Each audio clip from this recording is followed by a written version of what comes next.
G'day guys, Simon here, Simon Cigar and Spirits, coming to you from my humble little lounge here in Sydney. This is episode 11. Thanks for joining along this ride with me, guys. It's been interesting, it's been fun, it's been awesome. I'm loving every bit of it, loving the feedback, so thank you to everyone who's been messaging and sending us some comments on our YouTube show. Guys, tonight I've got an awesome guest, a good friend of mine, Daniel, the Stodgify podcast, and we're going to dive deep. We're going to have a couple of whiskeys, we're going to have a cigar, and we're just going to talk. A couple of mates. So guys, stay tuned. I hope you guys enjoy this episode, and here we go. Take care, guys. We're using aged tobacco between 6 to 12 years. So it's got perfect age on it, you know what I mean? And the foot of the cigar, I'm working it. Bro, what we do on this show, I'm sure you've seen a couple of the, we just do some starter questions. I'm a subscriber. There you go. Thank you. Thank you. If people are listening to this and they didn't realize the podcast about cigars, like what are they talking about the whole time? Gets me on this side here, explosion of flavor. Like what's going on here? G'day guys. Simon here, Simon Cigar and Spirits, coming to you from my humble little lounge. As I mentioned earlier, this is again episode number 11. Super excited, humbled to have my good buddy Dan here, like I said. And guys, I hope you really enjoy this podcast. I'm super keen. We've got some fantastic sticks. We have some fantastic Balvenie down the front here, and just going to be open dialogue. Going to be good fun. So how are you, bro? Yeah, I'm really good. Thank you, man. That's the way. First time I've had headphones on a podcast, so yeah, right. This is weird. We try and act a little bit more formal than we are, but okay. To be honest, I think I was telling you last night about it. I recorded 1 or 2 podcasts earlier, and I did them in slow-mo, and I recorded both of them for about an hour and a half each episode. And so you obviously, if I had it and I had the mic set up as well, I could have sped the speed up of the recording and still use the recording of the mic. But obviously, being an amateur, that's all right. It's not my day job, so I'm not quitting my day job, guys. Hang with me. So, guys, I got some posts, some notes here. So, Daniel, aka the Stodgefather. Oh, Stodgefather's the new brand that we're going with. But okay. We're allowed to talk about it. Of course we can. It's nothing's done about it yet. All right. We'll come back to that. So, what are we smoking tonight, Dan? Where'd I put my stick? I don't even know where I put my stick. Man, I don't know. It just says here. It says milkshake. Milkshake? What is it? Ezra Zion? I had the pleasure of catching up with you last night. Yes, it was fantastic, man. It was really good. So good to be back here again. And yeah, thank you, mate. Thank you. Always welcome. And we smoked some Ezra Zions, and they were friggin'. They were awesome. How good were they? Amazing on the palate. Very different to smoking the same cigars over and over again, because for me, being an amateur cigar smoker, when I go to the same place to buy, I always buy the same ones. Yeah, and then I try another one here, try another one there. Yeah. And especially them being so expensive in Australia with tax and whatnot, you don't really want to venture out. Yeah. So coming here to you, like try this. I'm like, man, this is like this. My mind's getting blown. Yeah. So it is fantastic. And the wrapper on this, like the label on this, I'm sure I don't know if you guys can see that. I'm going to hold it up, and when we do the edit, we'll zoom in on this anyway. But it says milkshake, dark chocolate. It literally looks like a dark chocolate. It's like super dark, the wrapper. The label's friggin' incredible. The guys at Ezra Zion Cigars do an amazing job with these. Look them up, guys. YouTube them, whatever. Trust me, you won't be disappointed with the way that these things look. They look phenomenal. And they taste phenomenal. The draw on them, they're phenomenal. Anyway, before I dive too deep on that, we'll keep kicking on. I'll talk a little bit about what this stick is. I've got some basic notes here. This cigar was 2 years in the making with Ezra Zion.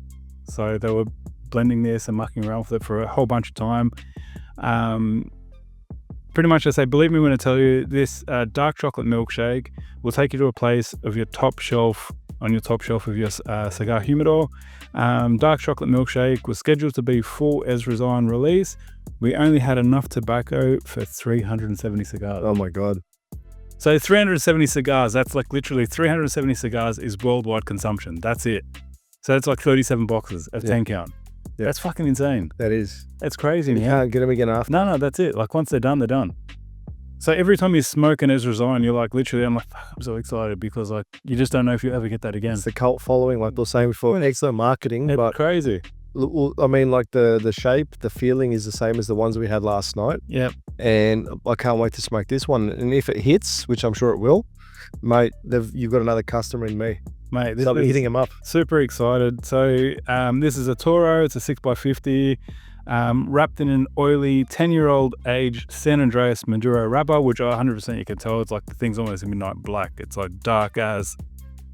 I was going to use another term, but I was scared when you brought it out. You're like, "We'll try." So you said to me, "Oh, you said you wanted a dark wrapper." So I'm like, "What's going on?" When I saw the color of this, I'm like, "I'm gonna die tonight."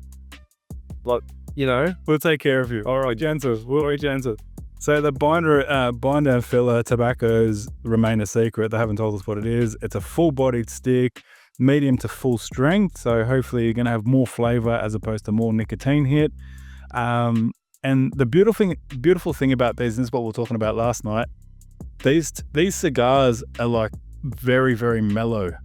They're not rough. They're not sharp. And like we had our good mate Thomas here, and he used it perfectly. The analogy of it being rounded. yes, Smooth edges. It wasn't sharp. It wasn't square. It wasn't triangle. Everything was just very well rounded.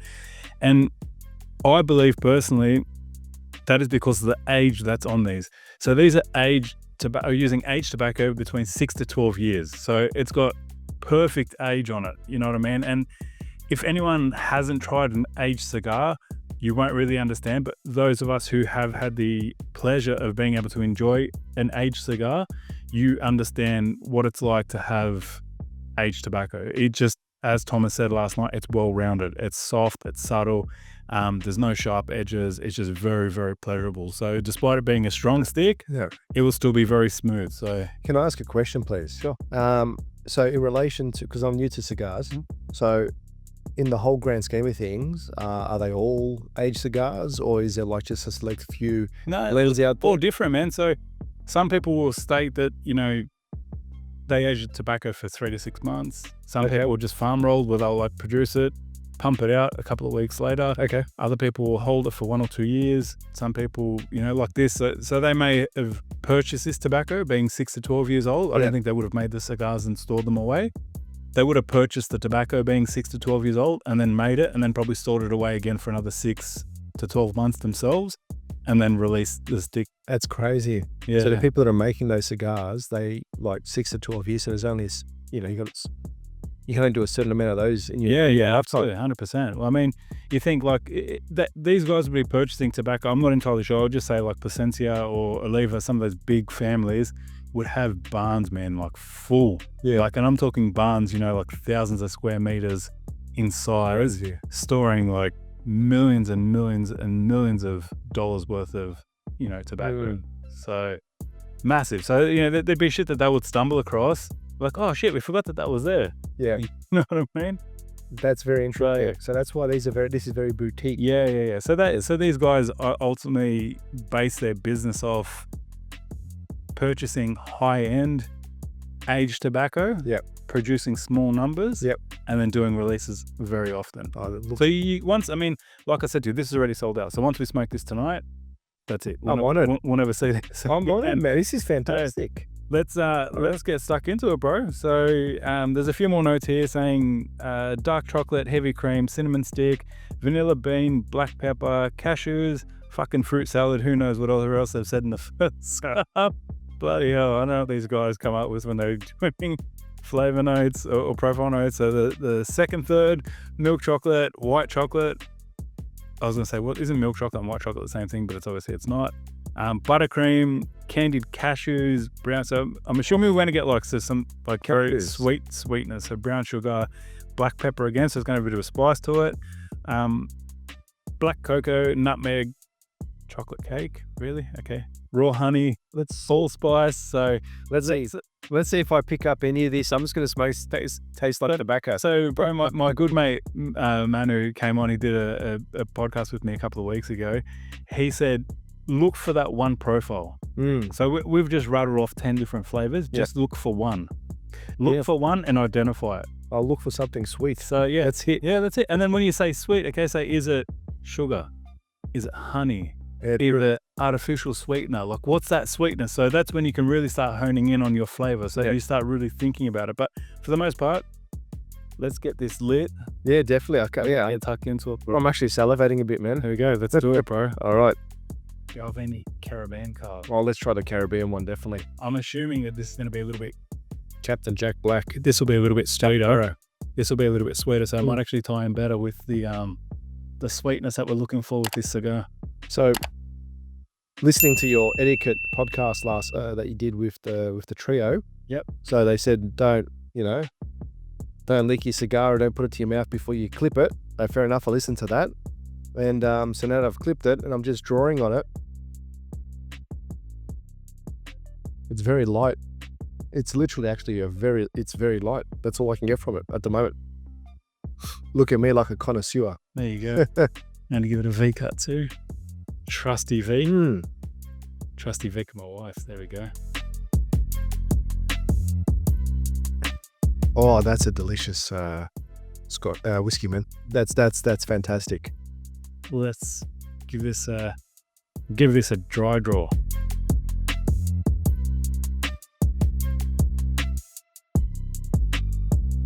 I'm getting a bit of sweetness on the cap straight away. I can just taste, not that it is sweet, like it hasn't been sweetened, but the tobacco is very, I'm excited. So you get sweet, I get light. I just get, it's a light flavor. No, the flavor of the actual tobacco. I don't know, man, maybe my taste buds are off, but. There we go. Let's get this lit, bro. We've got a lighter. Yeah, I've got one here. We've got this, actually, there's about 4 of them in front of us, so I'll purposely do that. There's always heaps of lighters at Simon's place. You've got to, if you don't know me, I'm a bit of a prepper, so I literally went through, purged all the lighters, made sure that they were all gassed. I learnt my lesson in the early on recordings where I literally friggin' started recording and all my lighters shit themselves. I couldn't find a cutter. It was like a nightmare. So here we go. And all of these, the foot, what do you call it, where it's a bit closed? So it's a semi-closed foot. Yeah. So that's not completely, it's not a fully enclosed foot. They wrap it over. So excited, very, very excited, very excited. Let's get going with this. And we're always, as you connoisseurs know, we're not using the flame to burn the tobacco. We are literally using the heat. You can see how far back that I've got this lighter from the foot of the cigar. I'm working it. Blowing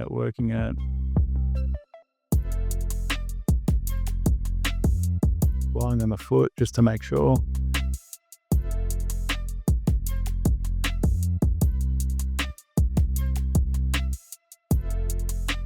That was actually the first video that I ever watched on cigars, was how to light them. That was the first video. I mean, because there is quite a fair bit that goes into lighting a cigar. A lot of people think that you just light it like a cigarette, you just kill the freaking thing. And no, it tastes like shit. I'm thinking, well, bro, you just burnt the hell out of it. When's the last time you made a roast and then just like left it in there so it was like charred and there was nothing left of it? And you think, oh, this tastes fantastic. Wow. This is delicious. I'm getting dark chocolate. I'm getting a very dark chocolate.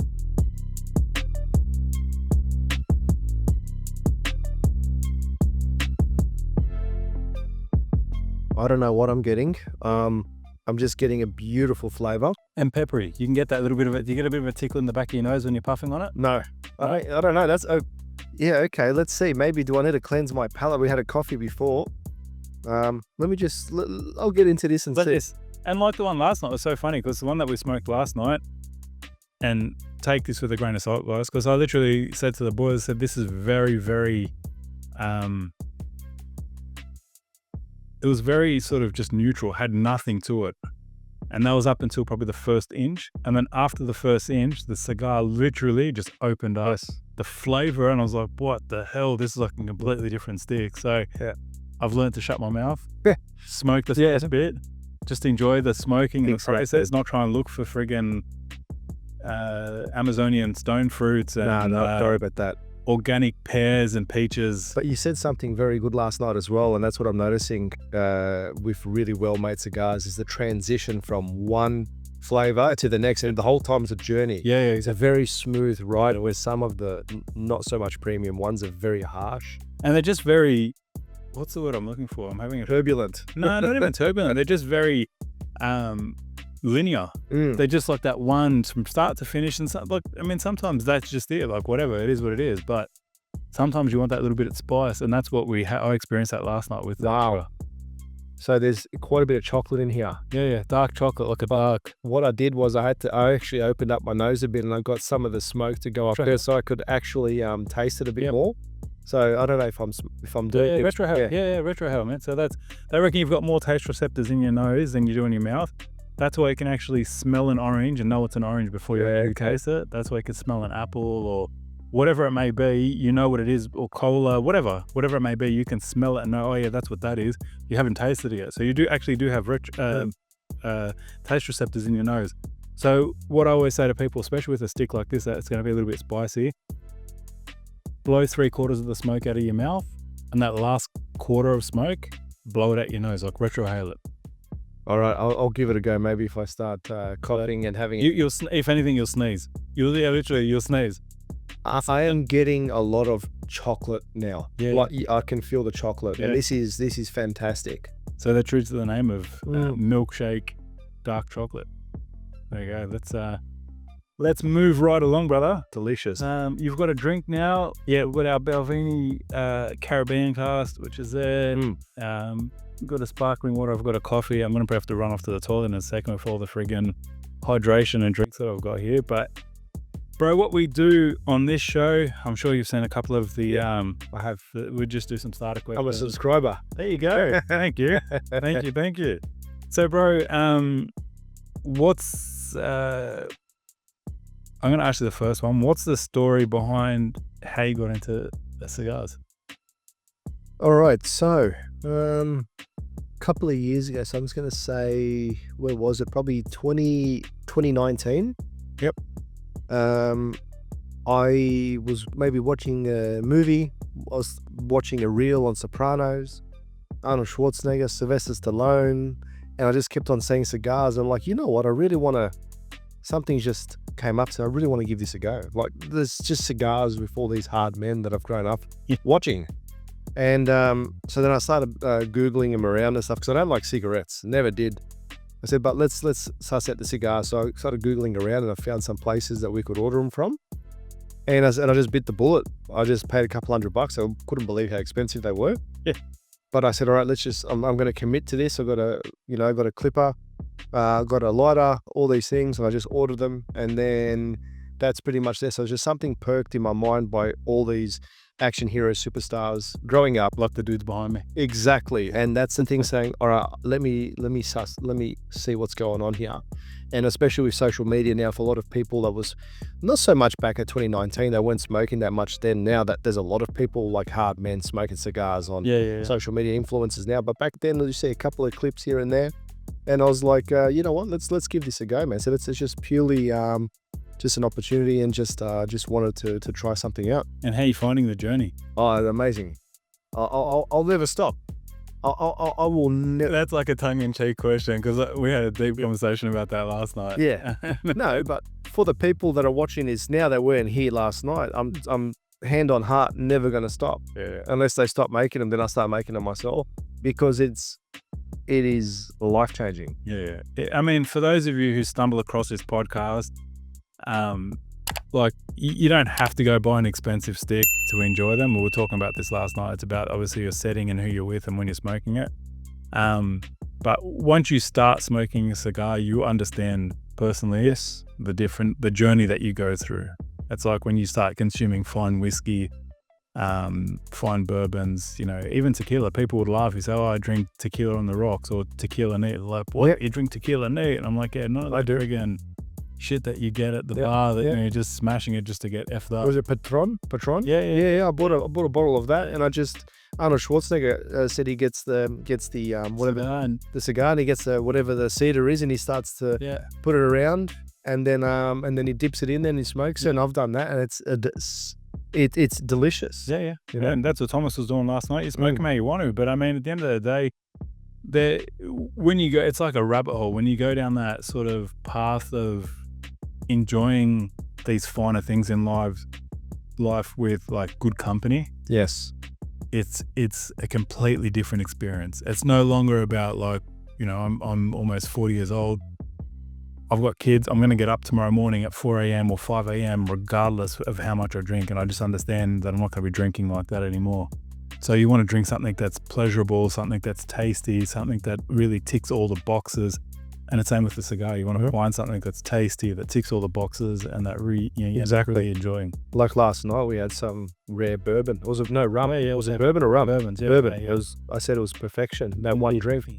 And even today, I had a bit of rakia, had a bit of things. I'm just now starting to really perk up that part of my in my life to just enjoy these things. But one thing that I've noticed, as you were saying, that when people go on a journey of starting to smoke cigars, so I predominantly I smoke most of mine by myself. Huh? You know, it gives me enough time to process, to manifest, to let go, to heal, to just zone out, you know. But what I've noticed is, it's funny, in a social setting, so I've got the little Cohiba shorts and my mates smoke cigarettes. So when we're outside, they pull out a cigarette, I pull out my Cohiba, and we smoke or whatever. But the thing is, it doesn't hit the spot the same as when I sit here, such as yourself and other people that actually, you know, really enjoy cigars and cigar smokers. It boosts the experience. It boosts the experience. Like if you're by yourself and you're smoking a cigar, it's fantastic. Like I love doing that, and I really deep dive and I think and I really process,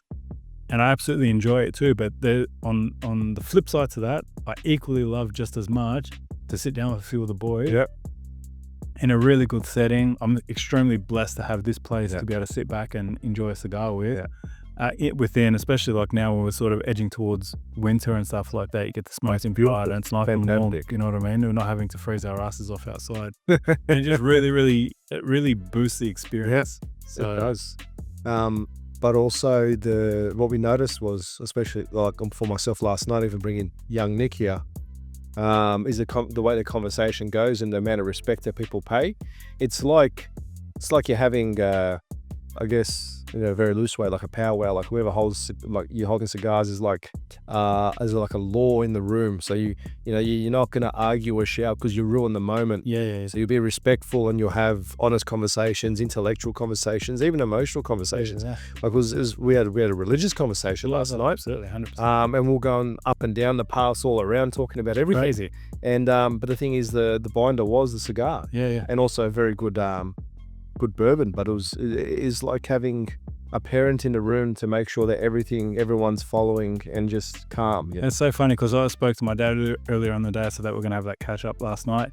My dad's like, oh, make sure the boys don't drink too much. I'm like, Dad, we don't drink like that. No. Like you literally don't drink like that. We're doing like little pause. You'll sip on that one drink for an hour or so. It's not about just shotting it back. No. You really just want to have, the emphasis is on enjoying what it is that you're consuming at the time. It's no longer about just having shots of wet pussies and freaking tequila shots at the bar and all that, like that shit's well and truly gone. But the thing is, the cigars actually help you to slow things down and to enjoy. And that's the pro. You can't smoke them fast. You have to smoke them slow. That's the pro. And then you drink slow. Yeah. You slow down yourself and you have a slow, well-paced conversation with other people. The whole exercise is to slow down. Yes. That's it. Like we live a freaking hectic lifestyle. Yeah. So to be able to enjoy that slow pace, it's very hard to do it because we are tuned now to just keep go. But like we're saying, I find that these really, really do help create that slow, that change of pace that we really need. Yep. We really need. We do. I smoke these sometimes on construction sites. There you go. He was saying to me yesterday that I look good, and I said, yeah, I'm looking good for sleep deprived. Yeah, it's all, but it's like cigars. Man, I looked at that. You're like cigars. Wait, that's a good one. There you go. Yeah, you'll see me like on Channel 7 doing it'll be like a commercial that comes up. You sleep deprived, you have shit going on in your life, drink bourbon and have a cigar. That's it, and have a cigar. Bring back the stogie. Like how did I get into cigars? And now the next question is, where am I going with it? I want to bring back the stogie. There you go. I want to bring back I love that word stogie, but I want to bring back cigars. I want to see men and even women. Yeah, of course. Everyone. Like I've seen a couple of YouTube videos and stuff of women smoking cigars. I'm like, wow, that's amazing. So It doesn't discriminate, man, at all. It's not like, you know, a lot of people would think, a lot of arrogant people think that cigars are just primarily for men and it's just all about men, and it's really not. It's like literally, and I listen to some other podcasts as well, and they're saying that a lot of the females actually smoke and can handle a lot stronger cigars than guys can. Guys really bitch it out. Like they can't smoke full-bodied, strength cigars, where females do. They just roll in. They've never smoked a cigar before. You'd give them something like what we're smoking here tonight, and they just sit down and enjoy it. Yeah. So It's crazy. yeah. So there's no discrimination whatsoever. And another thing is, my mum smokes cigars with me. There you go. So she used to smoke cigarettes back in the day, and she quit. She did self-hypnosis, stopped smoking completely. What am I saying? So then I got the cigar. She took a couple of puffs once. She goes, oh, I love that smell, because every smoker, every smoker actually loves the smell of cigar. And they're like, just let me smell it. And then one day she's like, oh, let me try one. I'm like, oh, are you sure? She goes, I'll be fine. She tries it and she's like, oh, okay. She's very strong, and then you got to bum puff it as well, so you don't inhale it. And then we started getting the shorts, and then we started getting even which are the other ones, cigarillos. Yeah. So now I always get her cigarillos, and she smokes them, not as much as what I do. Yeah. But she enjoys them, and she hasn't gone back to cigarettes or anything, and she really enjoys it. It's a completely different experience, you know, about, and I'm not condoning smoking by no stretch of the imagination, and I'm not giving no medical advice, but these are definitely different to to cigarettes. You're not yearning, you're not itching for the stick, you're not itching for a smoke, you're itching like for this camaraderie. Yes. And I've said that time and time again. You're itching to sit down with a few mates, have a chat, talk shit, and it's just like therapy, and it's just absolutely amazing. I absolutely love every bit of it. I agree with everything you said, and this is now getting even more chocolatey. Yep. It's my mouth's watering. Is yours watering through the process of it? no, I'm salivating, man. but it's On this. it is what it says on the wrapper: milkshake chocolate, 100%. I agree with these guys. Like, how crazy, like, as a blender, to have an idea and then to make it, like, that process would be crazy. Saying, okay, I want this, we need this. How do you go about And that? it's a natural product. Yes. They're not filling it with like shit, or they're not filling it with flavorings or cornstarch syrups. No, nothing. There's no chemicals in here. It's nothing. Well, there is chemical, like nicotine, like they're all natural occurring. But there's no added chemicals. There's no harsh stuff in there. It's not like a cigarette. Like if you put a cigarette on an ashtray, the thing will just burn all the way through. If you sit this down on an ashtray, within 10 seconds or 20 seconds, Starts to go out. it will just turn off. Yep. So that's why you always see us puffing. We're always puffing because you literally have to keep this ignited. Otherwise, it will literally just turn off. It doesn't have no accelerants in it to keep it lit. So, yeah. What are you thinking of this so far? I love it. Loving it? Like, I am a fan of Ezra Zion. I'm a fan. And you're, cheers. Yeah, cheers. Have Oh, a- cheers, buddy. All the best There you go, bro. to your podcast and Cheers, to John. mine as well. Get more subscribers, but also the journey of being creative. And, Absolutely. thanks for Expression of ourselves. exactly. Express yourself. Yeah, that's it. There you go. The old wild version of it. So, bro, what's your collection? What sort of cigars have you got in your collection? What would be in your collection now at home? So if the missus and my mum's watching, I've got none. Yep. But so at the moment, what do I have? So I've got the Vini Vegas. Yep. Vega Finners. The Vega Finners, I think they are. I got Yeah. them from Thailand. I've got a box of those. I've got some New World. Fernandez? Yeah, AJ Fernandez. So I got them from Dubai. Box of those. No, sorry, from what's the other place where Eddie had flies to? Abu Dhabi. Yeah, Abu Dhabi. Mm. And they didn't taste the best when I brought them back. But when I turned the humidor up to 72%, and it's been about a year now, they're fantastic. Yeah, wow. Okay. I've got a bit of everything. So Cohibas, Patagas, shorts. I've got some Davidoffs in there. And I've got bits and pieces. So the collection, I'm just trying to see what's working. And I guess to this, And that's the journey. it is. That's really the journey. Like, a lot of people say, I only smoke Cuban cigars. I'm like, shut up. Yeah, Seriously. yeah. Since starting, my favorite ones that I've always received as gifts. So when people go overseas, you're like, okay, bring back, like they're like, oh, what's the limit? You go, Favorite ones are the ones that you get for free. yeah, exactly. And it's always been Davidoffs. Spoil for choice. Exactly. Yeah. And they've always been Davidoffs. But the thing I noticed about the Davidoffs were it was building up with a lot of tar on the back, which you guys showed me how to Just clip it again. how to clip it again. I was actually starting to pass out sometimes if it's just too much, and the benzene taste.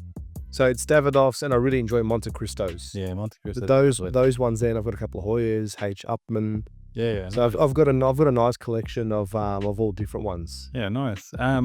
And any particular, like, what would be your? We were talking about this earlier, but like, what would be your brand preference or size? What would be your go-to brand if you had to just say, oh, I'll reach out and grab.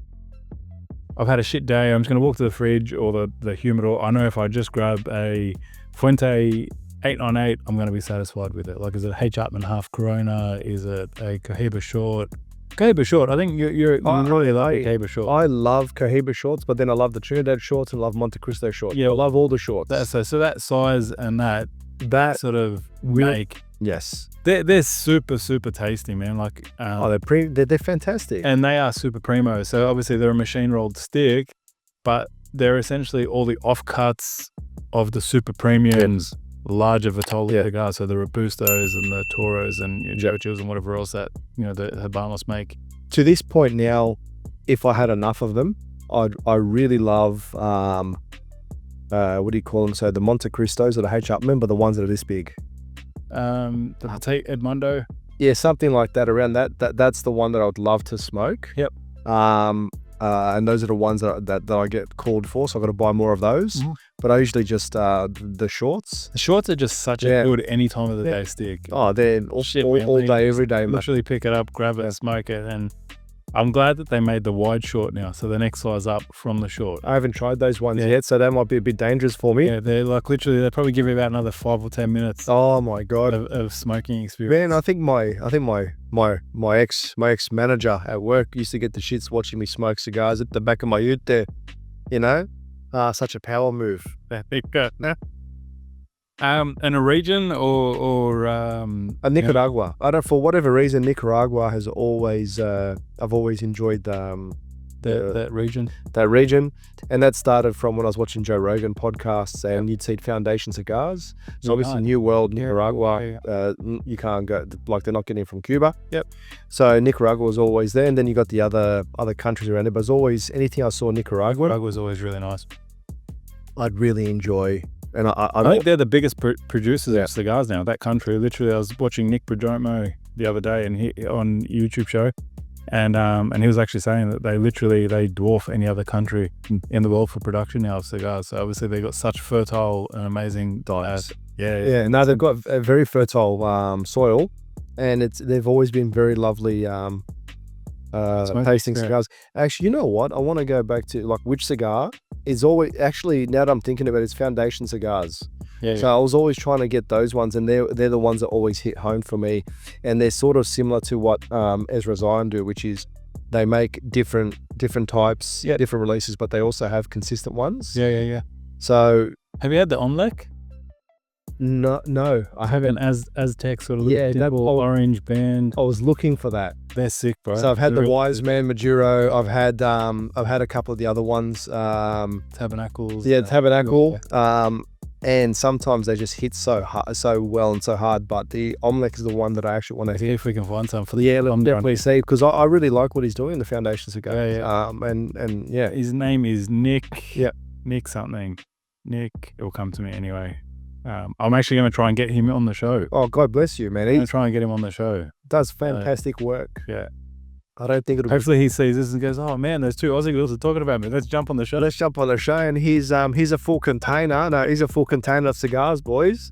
So try them all out. Imagine that. Imagine someone says, hey, just come over. We'll pay a whole trip over to where our factory is and to our barn. You can be our ambassador. Just smoke these cigars all the time. What a dream. I see some dudes on Instagram that are just like, they're brand ambassadors. I'm like, fuck you. Seriously. Why can't I be in Brandon? Man, maybe for Ezra Zion, because you know what? I'm dead set. I'm a fan now. This is the third cigar over 2 days. It's a marathon. And I am absolutely loving this. And I'm so calm right now. They're fantastic. And it's, for me, it's like a moment of perfection. So thank you very much. You can see the dimes on the top. Oh, yeah. Look at that. That's beautifully. And it's even. It's stacked. It's even. The burn's even, so it's quite nice. And I'm super appreciative to Achilles, Mikey, if you're the boy from the Calibri. You can see the sticker just here behind my head. It was the last episode, I think it was. No, it was episode number 9. Those boys are the ones that shouted me my first few Ezras, and mate, I've absolutely been just blown away. And Paul Buckley as well. Thank you, brother, for setting me up some Ezras to try. So shout out to you boys. Love you. Thank you so much. Extremely kind of you. And that's what the cigar community is about. And I'll say thank you. I don't know you guys. I hope to meet you guys one day, but I'll say thank you because I wouldn't have tried these. And I'm really excited. Yeah. And it's, man, like I said, they only do, like this is, 370 sticks. So like they're always producing new stuff all the time. I trust their shit is always literally unique and so different. I trust them. I've had 3 different types. And they've been hitters. And they've hit. So let's do more, man. I can't wait. Absolutely. Bro, I'm going to ask you 2 more questions and then we'll sort of roll on a little bit more about who you are and why you're here and what you do and all that sort of stuff.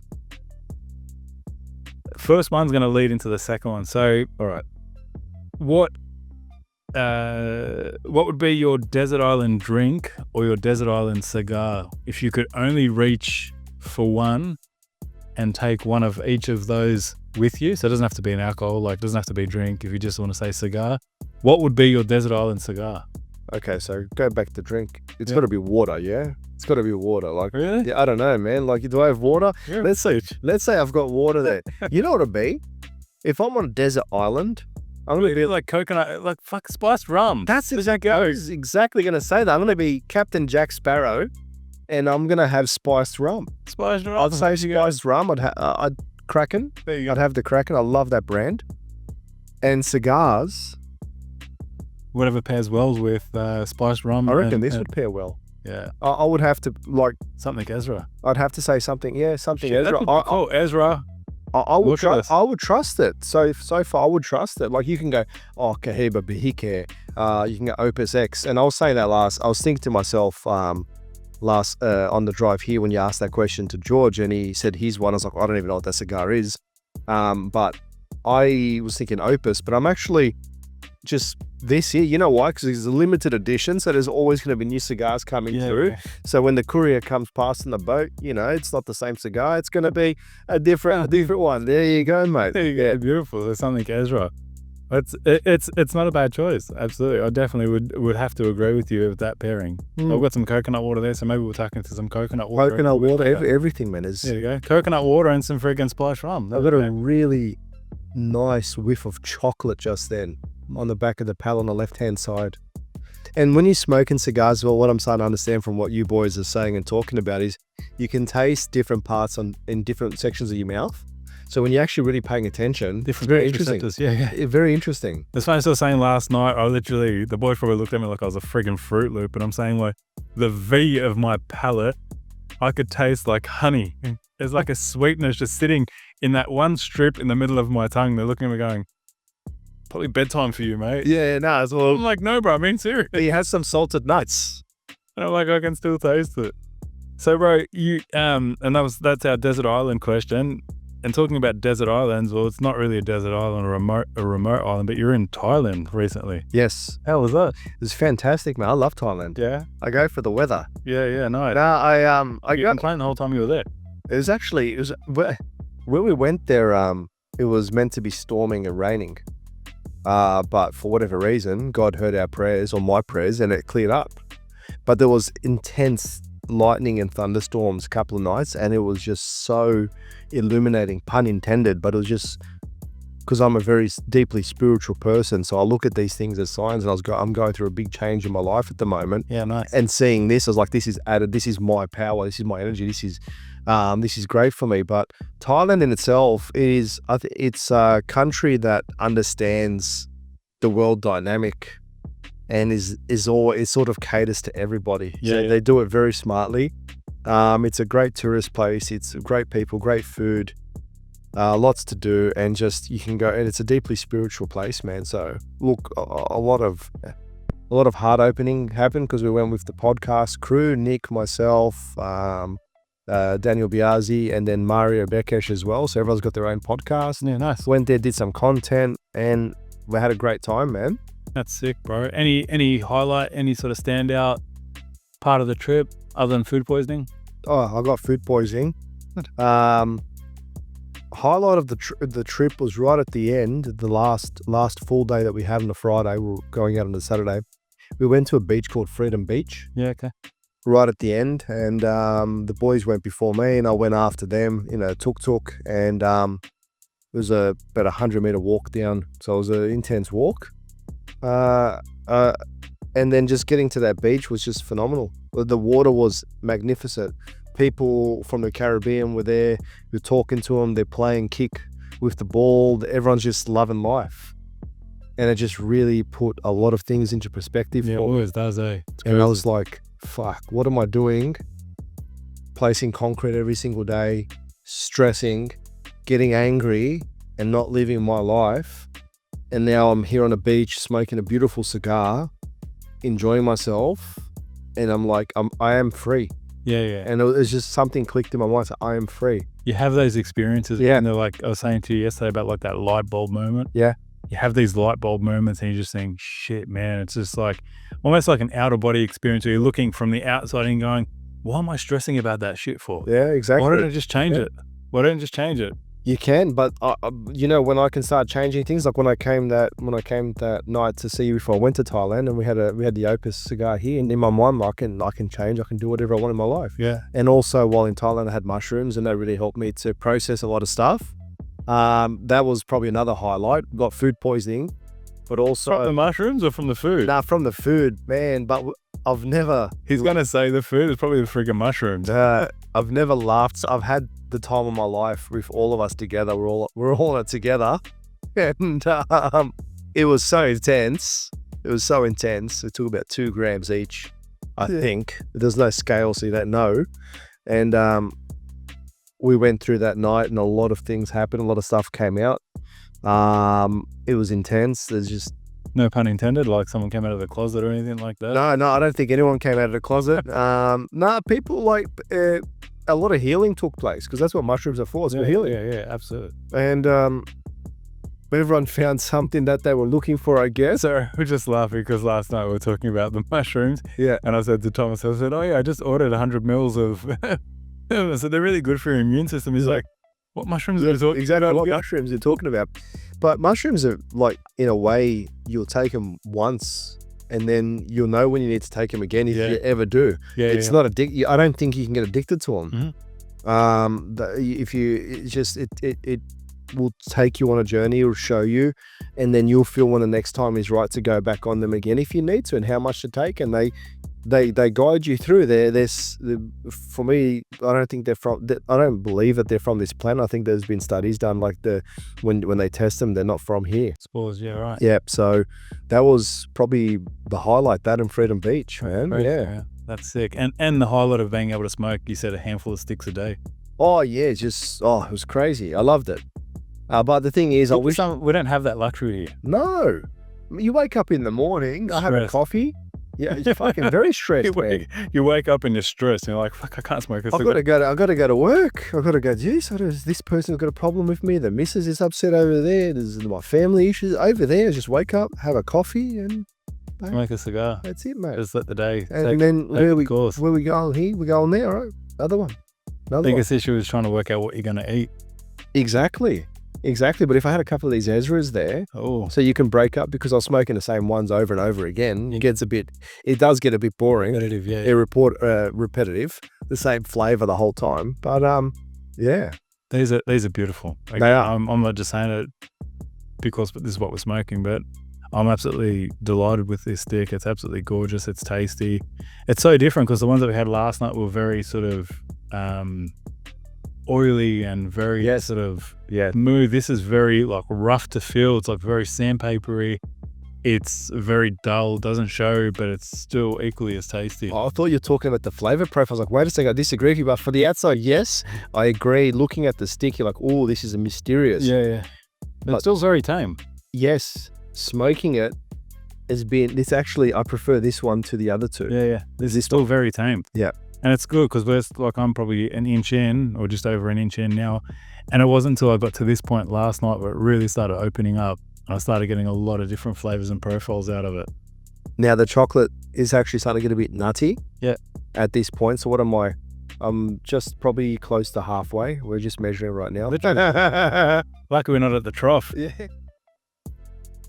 I mean, also it's well, yeah, I would, mate. Well, it's not going to be a Toro, mate. It might be a bloody petite short or something, but it's getting into the nuttiness now. So I believe that we're going to start really feeling like what this cigar actually has. And I'd love if the blended are like as if they would have loved to watch people reviewing their cigars and say, you know, that's exactly target what I marketing, wanted. man. Yeah, it's target marketing. Exactly. That's what it's all about. Listen, we're going to have a quick break.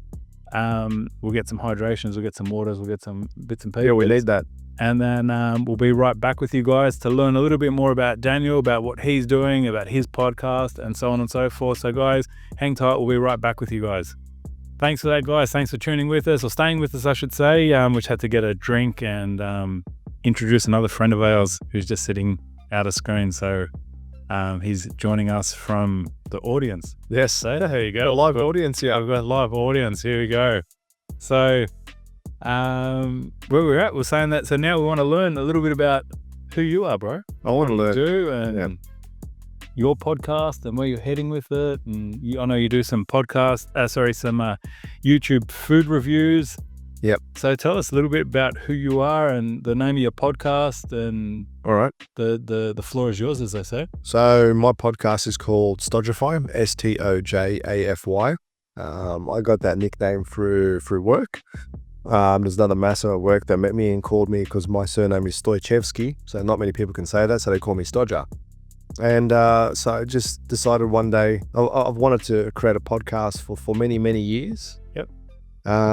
And then I just took the plunge one day. I messaged Nick and I said, because he had a studio, I said I want to give it a go.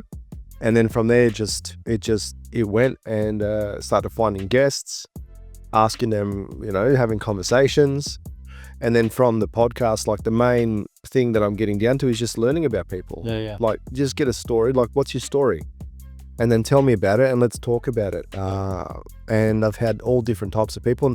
And each person that's come on has actually taught me something. So one of them is Dina. Yeah. And I've known her for years. She came on. And then from there, I've gone on to Hi, Dina. Exactly, yeah. Generally, she doesn't sanction me smoking cigars. But she goes, lettuce, it's organic lettuce. She said, it's parsley. She said, you need to go speak to Simon, and he's a connoisseur of cigars and spirits. So with her, I started getting onto a health kick. She's a nutritionist. So I started learning about my body, started learning about how it operates and what foods are good for me, what aren't. And I've lost, when I started, there was about 117 kgs. Got down to about 107 now. So 10 kilos. A lot of it was induced by work and not eating because I'm so stressed, but that's okay. Yeah. I'm having extra broccoli. So really the podcast is going on a trajectory of just learning about people and introducing people to the world as well. And it's amazing because there's so many funky people out there, bro. There's so many interesting people out there. I love learning about people. And they're basic people. They're like just normal people. You don't have to be a massive influencer. Like I'd love to get like a big name on, but then I've got someone that no one knows about, but it's got a kick-ass story. Yeah. And then it just teaches you so much. So that's what I want. From the podcast there, it started growing into me doing food reviews as well because I love my food. And now I've started to go on a journey of actually looking for what satisfies and what's good and what makes me happy. Yeah. Obviously, I'm reviewing them. Is it good? Is it bad? Competing. This one's competing against that one. Putting a bit of comedy in there. Yep. And went to Thailand, did a couple of food reviews. Soon I'll be actually cooking as well. Yeah, nice. Because I enjoy cooking. That's something I've loved for so long. Getting comfortable in front of the camera. And ultimately what I'm figuring out is that this whole journey of me opening up and becoming and expressing myself is ultimately just me, coming into that comedic self, because I've always wanted to be a comedian. Yeah, nice. Yeah. Very good. So I'm going to start doing stand-up comedy as well. There you go. Hopefully that, that works. If it does, I'll keep on doing it. If it doesn't, I won't. But I'll tick the box of things that you can add to the things that you've achieved in your exactly, man. I've always been the class clown, and I've always through life, through tense situations, I've always tried to like downplay them or to like liven up the mood through comedy, man, through making jokes.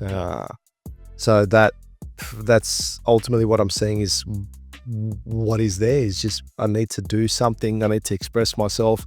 I need to act. I need to draw. I need to do paint. I need to talk. I need to just express and get it out there. So there's so much more to just being logical and building bridges. There's another way to express yourself in an artistic way as well. Really, we were talking about that last night, like about the cigars and about blending cigars and about artwork and about all that sort of stuff, because it's artistic. And I guess being able to express yourself on a podcast and in front of other people is also sort of, in a way, it's artistic. It is. You know what I mean? Because obviously not just anyone can do it. No, there's some shocking podcasts out there, but God bless you. So just keep on going and you guys will make it. Am I one of them? No, I actually like your podcast, man. I've got some big plans. We got some big plans here, some big cameras around here, some mics and stuff, and we can make something like, not that it's like this is fantastic as well, but I reckon a couple more cameras would, this view, that view, and then you can start becoming creative in that respect. But it's a great podcast that you've got. I can show my good side. Yeah. Well, what was one thing is like people would come onto the podcast and they'd make a request, like, can I sit on that side of the table because that's my good side. I'm like, no, that's my Can we swear on this podcast? Yeah, no, that's my fucking side of the table. No, you sit over there. We fall Jewish. If not, get out. Unless you've been attacked by a dog or there's something like traumatic or something's happened and you have to, and I'll respect that. But no, that's my side of the table. I'm going to know from now on. I'll come there and say it's feng shui or whatever it's called. I have to face that way, bro. You're like, okay. But like, what religion are you again? So then if that's the case, we'll go sit outside the park bench. There you go. So I've got ideas of getting couches like this, go out to the city, just plonking them down and just sit down and just start filming and talking. Yeah, shit, yeah. Why not, man? Sick, bro. But the thing is, it's the art of conversation, Simon. Yeah, it's the art of conversation. We've seen that with cigars. We've seen that with drinks. We've seen with old mate sitting over there, enjoying himself and listening to us.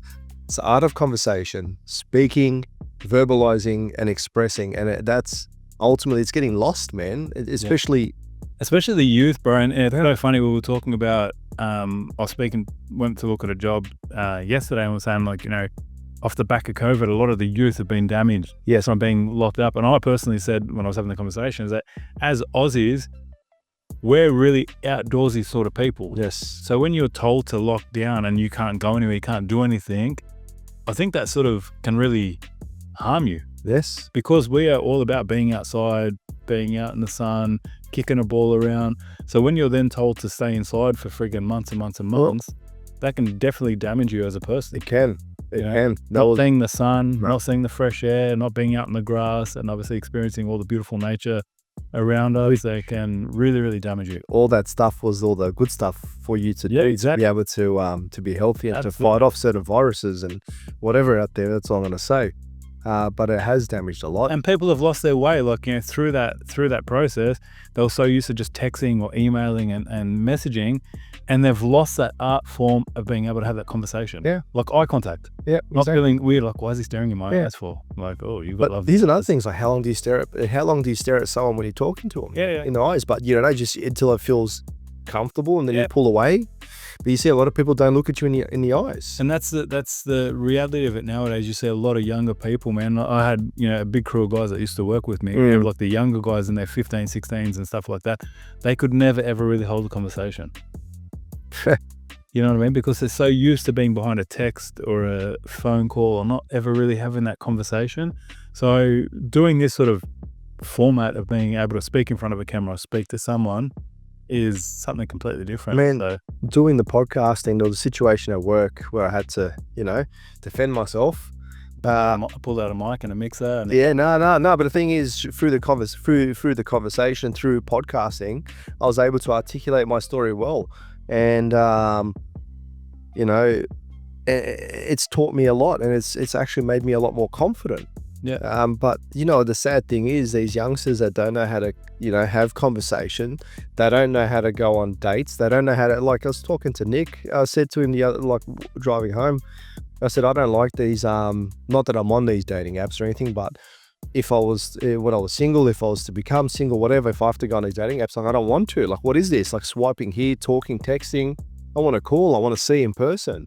So basically, when we were younger, we had to go, I said to him, we had to meet. He goes, well, what he said to me was, well, everyone's now on the dating apps. How do you meet girls or guys, or how do you meet someone that you're interested in outside of those apps? I'm like, you go to a bar, you go to a library. You have the balls to walk up to someone and speak to them. And exactly, but the thing is, and I think I said to him, that's how we used to do it. Yeah. That's how we used to do it. I used to go to university, and I used to go over and say, hey, excuse me, hi, how are you? And she'll look up and say, hey, good. I'm like, look, I'd like to take you out. Sometimes she goes, yeah, no thanks. I'm like, okay, see you later. Don't creep. So then you go, but then you find someone else who goes, hey, that's awesome, let's go for a coffee. But the other thing was, where was I going with this?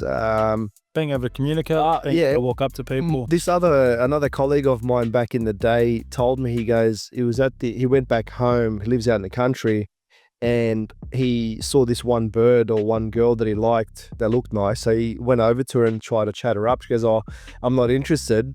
But then 20 minutes later, he saw that she was on the Tinder, because he's flicking through, and then he matched with her. She matched with him, and they started talking on there. I'm like, what the fuck? Well, how does that work? Like, you were just there in person. You could have had a chat, whatever. People can't hold on to say. Get out of here, man. It's like, no, I don't want to match you. Match with me send me an email, and then we can communicate. No, please, man. It's gone out the window, and then no wonder the divorce rate has gone up and everything. You know what? Let's bring back proper dating and stogies. There you go. That's going to be a TV show. That's it. The Stodge father for president, for prime minister of Australia. Why not? I'll legalize cigars. Yeah. Why not? I don't know. It's not legal, but I'd get rid of a lot of the law. Imagine that. We'd have prohibition on everything else except cigars. No, I'd make it so if you want a cigar lounge, have one. You wanna like go in Europe, man. In Thailand, you can sit at the restaurant, eat your meal, and you can smoke. In Italy, Serbia, wherever. On that point, like, you're a fully formed person to be able to light up a stick or a cigar. It's not like something that you're gonna see, like a young kid walking around smoking a stick. You're never gonna see a young bloke like pull out a big stick like this, clip it, start walking around smoking it. It's almost never. They'd be more inclined to go and grab a cigarette. Yes. And smoke a cigarette. I hands down have never ever seen, like, the youngest person I've seen smoke a cigar would be probably in their late 20s, early 30s. Yeah. You know what I mean? And it's just not something that you see. No. It's more of a sort of formed person who would be smoking. Someone's got, to be able to make a decision that, yes, I would like to smoke a cigar. Exactly. And you can have a section of the bar. So obviously some people don't want to smell cigars smoked. That's all right. Even though most people, when I'm walking the street smoking a stogie or a cigar, I like calling them stogies, and they smell like, oh, that reminds me of my grandfather. Swear to God, that's the biggest thing. And then other guys, like, I was at a concert, and they're like, oh my God, I smell cigar smoke. How cool is this? And then there's one lady who walked up to me outside of a Robbie Williams concert, and she goes, you don't see that anymore. I'm like, well, she goes, smoking a cigar. And then we started having a chat. So it's a conversation starter. It's, I love it. And let's bring it back so more people can smoke.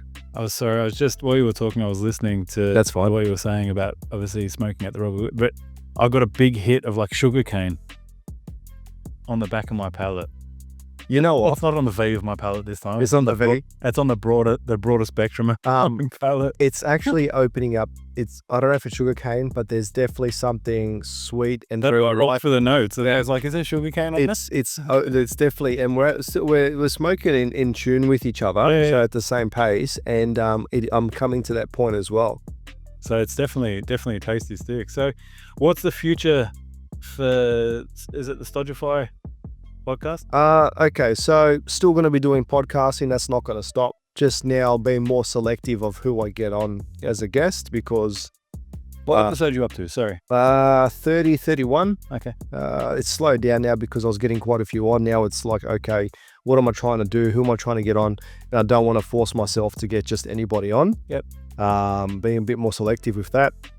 We're doing more content. I've got ideas out there for comedy, more food reviews, doing a food channel, just creating content. Yeah, nice. And just being, exploring, going across Australia, going international, vlogging, just getting it out there. I was very fortunate to be on your podcast. Yeah, you were, man. I was extremely humbled that you had me on there. Bought a nice stick for you too. You did, absolutely. Hoya de Monterey, Epicure number 2. Yeah. Absolutely phenomenal. And it's funny because that stick is a very, very sentimental stick for me. That was the first actual cigar that I smoked when I got married. Sugarcane, yes. Yeah. I can fucking taste that, yeah. You said that. And the thing is, that wasn't the stick that I wanted to get. I wanted to get another one, but the lady couldn't find it. Yeah, right. So I said, just give me this one here. So there you go. We're talking I about looked at the price, like, it doesn't matter. Just, give me that one. I don't usually buy it. to refinance my house for that one. I think it was like 76 bucks. It's pretty expensive, but like, why not? Like, it doesn't matter. And we enjoyed it. It was great and it was sentimental. So it was silly. And that was literally like when I pulled that stick out, I was like, shit. I said, how do you know? But literally that was, it blew me away when I saw it. I'm like, oh man, that's like a super treat for me. But that's serendipity, synchronicity, man. That's like we were talking last night about the universe and just God in itself and just the energy, how it flows. Things lining up, bro, as it's meant to. You pick it up, and I've had a lot of those moments in my life. So I just go with the flow sometimes. But I just picked it. So it's not like, oh, I've got a feeling like I need to pick this. I'll just give me that one. The way it happened. And then you're like, oh, this is sentimental. Like, all right, cool, man. How awesome is that? It always, for me, when those sort of things happen, bro, it's just, and I always say, it's beyond us. It is. It's beyond us. Things like that happen. It just blows your mind, bro. How's your drink going? What do you think of the drink? You haven't had much of your... Oh no, because I'm driving. Caribbean. I'm driving for the AFP and the border force. This will be next week anyway. That's watching this one here. Oh, that's right. Nah. But so last night we had the other one, which I wasn't a big fan of. I found it was harsh. A 12-year. This is sweet. But this is 14. It's an extra 2 years. But the Caribbean cask or whatever it is, I don't know. Caribbean cask. Yeah. It works really well for this, and this is my kind of. Are we calling this whiskey or scotch? Yeah. But it's very much more palatable. Scotch, yeah. A whiskey. It's much more palatable, man. It's a lot. It just slaps. So it works very buttery on your palate. It is, and it works very well with this. So you've paired them very well. You're very good at what you do, Simon. That's why I like coming here. Reach into the fridge and I'm like, I don't know, man. There's a bit of alchemy. There's a bit of alchemy there. Whatever's there. Look, but Ezra's definitely on the high rotation at the moment. I am now a fan of these guys.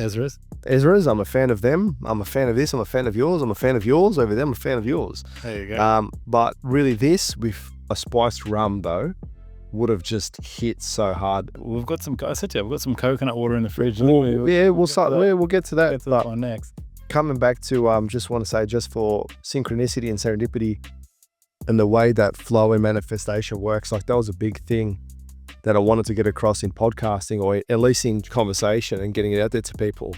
It's like I found that the big reason why I wanted to get into it was I felt that the conversations that people were having didn't go deep enough, or didn't get to that point where I wanted to open up and go to that, so people can learn something and take something further. Yeah. And the thing is, we are all guided in life, regardless of whatever you believe in, that you're guided. And if you just open your mind or enough to and open your eyes just to see how it all works out, you'll start to see that there are patterns, and that things always work out regardless. So we're talking about that's like, I didn't get this, but then after a year you realize that all reason why I didn't get that. Thank God I didn't get that. But it takes time and it takes experience. So then you have me that's 35 years old that hopefully, can talk to the younger generation, say just be patient, live your life, but understand that. And in a society, and nowadays, I was saying this last night, when you send an email and Rob gets it within an instant of me pressing send, we're so used to getting shit now. You want it now. Yeah. So when we have to learn to say, well, no, it doesn't always work like that, that's a journey in and of itself. Yes. Being able to have, okay, sweet, well, I've submitted this and now I just have to wait to see what it's going to be like, and that is tricky. You have to it's trust. Extremely tricky, man. Extremely tricky. And it's so funny because, as we were obviously talking about last night, I struggled with that massively with my business. Obviously I'm a builder by trade and a plumber, And, you know, I'd price up jobs and go, man, why didn't I get that job? And obviously the story we talked about last night, you know, I thought it was going to be a massive job, would have been life-changing, and it definitely would have been life-changing if I got the job, because, you know, 5 years after I drove past the job site, and the company that I was trying to get the job from actually went bankrupt. And they'd poured all these concrete slabs. They'd all been overgrown. They, like, no one had been there for 4 or 5 years. You know what I mean? So it definitely would have been life-changing had I got that job. That's exactly what I'm learning by. Just give yourself some time, you understand. You really got to trust the process. Or how many people that go through a divorce, or why this happened, it's the worst day of my life, or my life's over. Give it some time, and then they find the love of their life after. Yeah. You know, so you don't know, just trust. Seek. You need to seek. You need to find people who've been there before and learn from them. That's why the podcast is so important. Conversations, this here, coming to cigar lounges or meeting people in general. Man. That's exactly it. Having conversation, man. Going back to that age-old art of conversation, like sitting down and learning about other people and shit that you can learn from other people, and that just can help you evolve as a person as well. You know, we don't know everything, and you surround yourself with good people, and, you know, you can only sort of grow from that. Exactly. And you surround yourself with good people. So exactly. That's what I love about cigars. I just find that I sit down with some really amazing people, have really good conversations. Last night we're having a conversation that you know, it's a conversation that doesn't typically come up in cigar lounges, which was conversation about religion. Yes. But we had beautiful conversation and beautiful, respectful conversation where there was opposing opinions, but we were just so respectful. Everyone was so respectful. And I'm like, man, that is friggin' awesome. That, to me, I don't care that you don't agree with it. Like, my personal journey is my personal journey, but I love the fact that I can express that to someone and then they understand it. Yeah. They may not accept it, but instead of being like, oh, you're wrong, and get their back up, like, oh yeah, but this is my perspective. And I'm like, yeah, sweet, man, that's cool. Like, that's your personal journey too. And I respect you for that. So that's seeing that adult conversation that evolves is just, for me, is amazing. I absolutely love that sort of stuff. So it was the main question that was sent out there was, what do you think about this, or how do you feel about this? And it's just like a genuine attempt to understand what someone else is thinking about, or how they feel, and then understanding that person from there. As simple as that. And it just helps you grow with that person too, I guess. Yeah. Because you learn more about who they are and what they are and what they're doing. Well, last night here, it's your house, so I'm gonna pay you a big respect. I have to, because this is your domain. Yeah. Okay. So you never yell at a man, or I've been taught from young, you never yell at a man or argue with a man in his own home. All right. I've got a 9mm too. So exactly. So, wait a sec. What are we talking about? Shorts or what? So there's that respect there, but it's also a genuine interest and a genuine want to understand you, get to know you. Yeah. And then also for Thomas and Nick to just understand, and a genuine care. And you grow as a brotherhood, or, you know, as a group of like men, you grow. Yes, that, you know, and it's just like I said, just respectful conversations, and I absolutely love that, man. It is respectful conversations. I absolutely love that. A lot of people aren't taught respect. Yeah, you know, and it's lack of guidance, man. But that's what I'm saying. Like, in this kind of atmosphere where you're sitting down with, you know, when I say men, it could be females too, like formed people. It's just that respectful conversations that flow with it, you know. And we're drinking too, but we're not getting pissed. Like, that's not about drinking to get smashed. Like, look, our glasses are still full. We've probably had a couple of sips. And I'm satisfied. Yeah. The thing is also, like we said last night, a lot of it comes down from parents. So it's come from good parenting, and parents, and, you know, being there for their children. I didn't really converse with my dad growing up, but I conversed a lot with my mum. And I had the added joy of being at the table with a lot of her friends and whatnot, and speaking with adults when I was just a young teenager. It forms you more again. It does. Yeah, you learn that. So being around good people, man. Yeah. Just for me, that's what it always comes back down to. Just being around good people helps you form as a person, and it just helps you to prepare, especially for a life that we live now where it's so hectic. It's an uphill battle with everything that we're doing. Yeah. So best arming yourself with that kind of knowledge, where you literally have good people around you who only want to see you progress in a positive manner. And if you're hanging around shit people, you're definitely not going to be doing that. Exactly right, man. And I've just found with cigars, and I know I keep saying it, but with cigars, I just find that you're literally surrounding yourself with good people. Well, that's what I've seen. For the most part. That's Definitely. That's what I've seen so far. Like the likes of yourselves, other people in the Facebook group that you have. Everyone's supportive, but also I haven't been to a cigar lounge yet, but I've heard good things that everyone's just bare basics, bare bones, and from all walks of life. And we missed out on a good one last night. The Cuban Room hosted a really, really good cigar herf last night. I think by the looks of it, I wasn't there, but by the looks of the photos, I think there's probably about 30 or 40 people there last night, like just like-minded people, smoking cigars. So obviously it just amplifies what we've got here. I want to go here now. I want to go to the Cuban Room. They got another one. Guys, get ready for it. The Cuban Room has another event coming up with buffalo trays. I'm sure there's probably going to be some high-end bourbons there. So I'm not going to say what ones because I'm not entirely sure and I don't want to just talk shit, but there will definitely be some high-end bourbons there. We had the pleasure of actually enjoying some of the Weller last night, which is a pre-2016, beautiful old vintage bottle. I sipped it and I was like, man, it was just like exploded in my mouth for flavor and texture. It was phenomenal. And then Daniel had it a little bit after me and he was like, oh my God, that's phenomenal. I just laughed because it was the same experience that I had perfection about 20 minutes before. That for me, that was perfection in the glass. And I'm just so grateful that I got to try it. Thank you, Thomas. Thank you, brother. Grateful that I was just able to try something so beautiful. Yeah. And I was like, that was perfection. I don't think you can get any better. And you see that heaps in this community, man, where people are just so generous, man. They're always handing out like cigars, and I've talked about this on prior podcasts where you hand dudes sticks, like Robbie sitting off to our right, and he's saying, oh, why are you giving me a stick that's, one of 300? I'm like, bro, we're smoking what we're smoking together. Enjoy it. You know what I mean? Like for me, I'm not doing it for any kind of gratitude or any kind of, I want anything. Like I'm not going to give you a cheap stick and I'm going to smoke a good stick. I'll pull out whatever I give you and we all smoke together the same thing. And that's just the joy of it. You know what I mean? So I absolutely love this, man.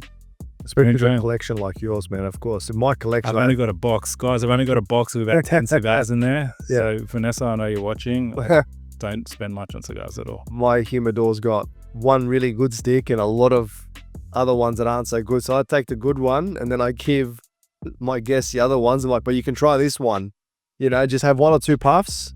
Actually, when I was in Thailand, I was smoking a cigar in this one really seedy joint, and I won't talk about it on the podcast here, but anyways, I'm just watching a lot of characters moving around this one building, this one entrance way.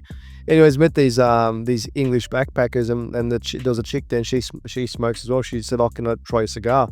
Gave it a cigar, and then she's really enjoying it, and like me and her were smoking a cigar. I'm like, but just give me back my cigar.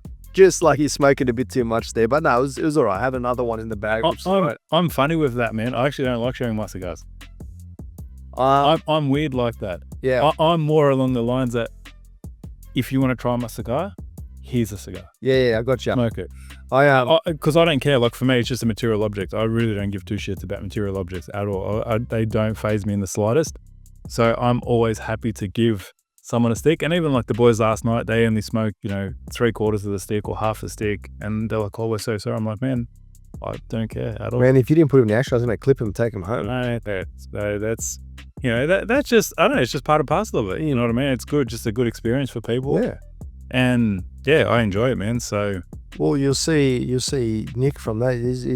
You'll see how much he's going to change from that. And surrounding himself with good form people again. Exactly. You know what I mean? He's only a young dude, bro. He's only in his mid-20s, and he gets to form up as well, step up with other people who are a little bit more formed than he is, and take a leaf out of their book and continuously grow. There's some flavor coming through now. Liking it. And these are the flavors that I like, especially when they've been well humidified.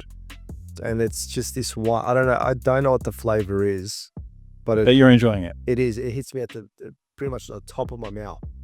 If people dissecting, if people are listening to this and they didn't realize the podcast about cigars, like what are they talking about the whole time? Tongue gets me on this side here, explosion of flavor. Like what's going on here? Shit. Brother, I want to say thank you so much for joining us. Yeah, thank you for having me. Absolute pleasure, man. It was a pleasure having you on mine, now coming on yours, and this friendship that's blossoming between us. I'm appreciative of it. Thank you, bro. Thank you so much, Thank man. you. I tend to try and keep my podcast around about an hour or so, and I do that because typically a cigar takes about an hour to smoke. No, beautiful. So I like people to jump on, hit play, smoke a cigar. Yeah, By cool, the time man. they finish their cigar, they're up back with their podcast. Mine go for 2 to 3 hours sometimes, man. That's it, bro. Ours did for sure. Ours went on and on and on. So, but I'd love to get you back on again, bro. Beautiful. As we sort of progress, more's going to progress, and as I can see there's a lot happening in your space. So, I'm definitely staying tuned and definitely following you closely. Beautiful. Just let the people know again your podcast and where they can reach out to you. So Stuff like that. just go onto Instagram or on YouTube, on Spotify as well. Just STOJAFY, Stodgify, and you'll find me on there. And then we'll have merchandise coming out soon. There's things going to happen. We'll see what sticks. Yeah. And yeah, man, we'll just see how it goes. This is phenomenal. I'm happy with that. Thank you so much for joining us tonight. No, man. thank you. I really appreciate it, brother. Thank you very much. It's a pleasure. Absolute pleasure. Yeah, great. Guys, we're going to wrap this one up. Like I said, I'll try and keep them around that hour mark just so we can enjoy a stoogie at the same time that we, watch one of these episodes. Guys, it's episode 11. Please like, share, subscribe. I'm going to put Daniel's details. I'm going to link him in this on YouTube, and I'll pump out a couple of reels, and I'll have all these details on there as well. Guys, I've just opened up a new email account, so if anyone wants to contact me, if you want to jump on the show, if you've got a question or something that you want to ask me about, anything about like what we've enjoyed tonight in regards to cigars, some of the whiskeys that we're drinking, or anything that you've got related to the content that I'm producing. If you want to be on the show, or you know someone who might be a good fit for the show, definitely hit me up. The email address is Simon's Cigar and Spirits. So it's the name of the podcast, the name of the Instagram at gmail.com. So Simon's Cigars and Spirits at gmail.com. Hit me up, guys. I'd love to hear from you. Please leave a comment, like, share, subscribe. Do the same thing for my man Daniel on Stodgify podcast. We will really, really appreciate it. And I hope you guys enjoyed this as much as I did.